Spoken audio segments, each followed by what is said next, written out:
To the last part of all 4 steps, I'm catching at the elbow once again, but this time I've used a left foot pivot. Meaning when I say left foot pivot, my left foot stays on the ground.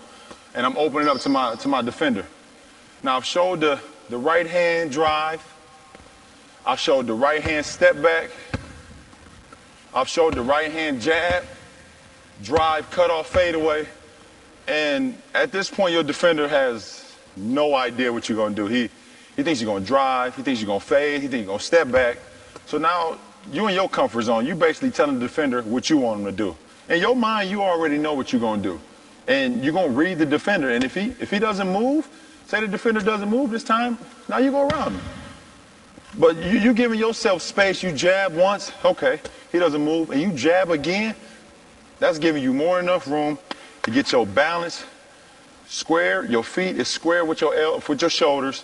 And you're in perfect balance to get that ball right above the rim and give yourself an opportunity to make a shot. So at this point, I've caught it from my offensive player, my point guard.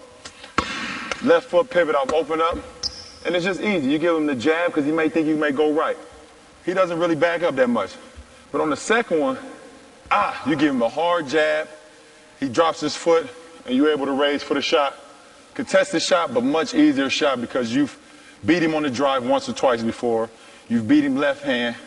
You've got to the rim. You've embarrassed him once or twice. So now you can just shoot a comfortable jumper right in his face, and everybody can enjoy the night, and the crowd go crazy.